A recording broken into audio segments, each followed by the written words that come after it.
నమస్తే అందరికి. First of all KTR sir గారు ఇక్కడికి వచ్చి మా అందరికి సపోర్ట్ గా ఇక్కడికి వచ్చి మమ్మల్ని సపోర్ట్ చేసినందుకు చాలా చాలా thank you sir.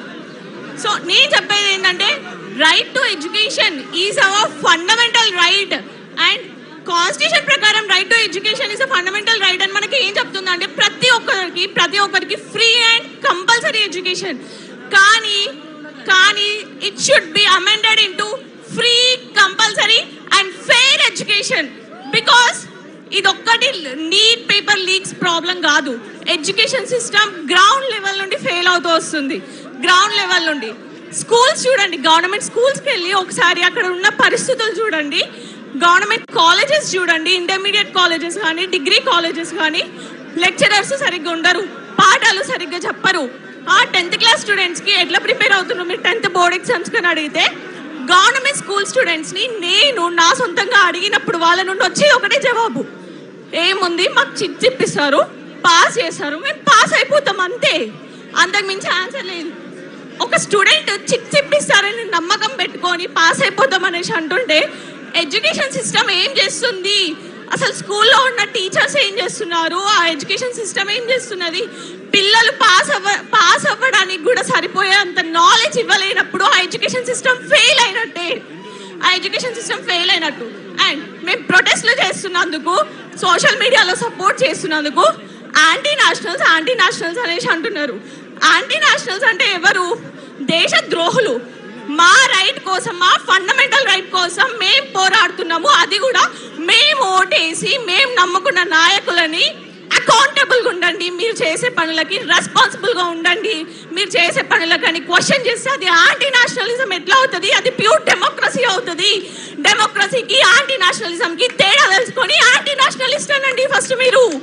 And anti Hindus అంటున్నారు. ఫస్ట్ ఆఫ్ ఆల్ సెంట్రల్లో బీజేపీ ఉన్నా, కాంగ్రెస్ ఉన్నా, కాక్రోచ్ జనతా పార్టీ వచ్చినా, ఎవరు వచ్చినా కానీ సిస్టమ్ ఫెయిల్ అయినప్పుడు అది ఎడ్యుకేషన్ సిస్టమే కానివ్వండి, ఇంకేదన్నా కానివ్వండి, సిస్టమ్ ఫెయిల్ అవుతున్నప్పుడు గవర్నమెంట్ ని క్వశ్చన్ చేసే బాధ్యత ప్రజలకు ఉంది. మేము చేస్తూనే ఉంటాము. సిస్టమ్ ప్రాపర్ గా ఉండే అంతవరకు, గవర్నెన్స్ ప్రాపర్ గా అయ్యే అంతవరకు. అండ్ సెంట్రల్ లో బీజేపీ ఉంది ఇప్పుడు ప్రెసెంట్ కాబట్టి డెఫినెట్ గా బీజేపీని క్వశ్చన్ చేస్తున్నందుకు యాంటీ హిందూ అంటున్నారు. First of all basic common sense ఉండే religion is different, politics is different.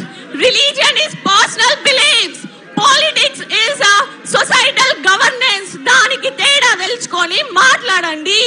Anti Hindus అనడానికి ఫస్ట్ ఆఫ్ ఆల్ ఎవరి రిలీజన్ కి వాళ్ళకి స్ట్రాంగ్ లాయల్టీ లేదా? ఒక పార్టీ మధ్యలో నిల్చొని ఈ రిలీజన్ ని కాపాడతా అంటేనే నడుస్తుందా?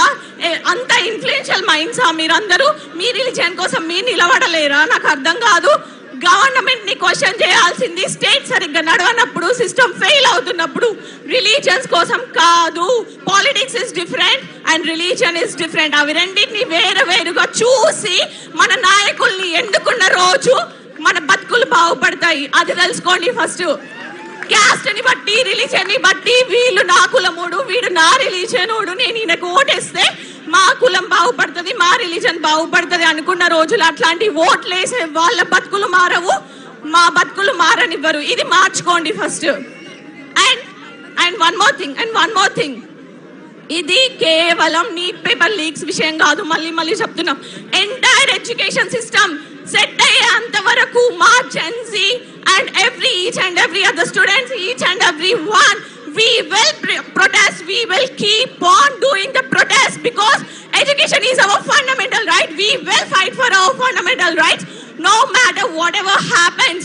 And ingokati ప్రొటెస్ట్లు చేస్తున్నందుకు ఫాల్స్ కేసులు పెట్టి బుక్కలలో పెడతారా? పెట్టండి.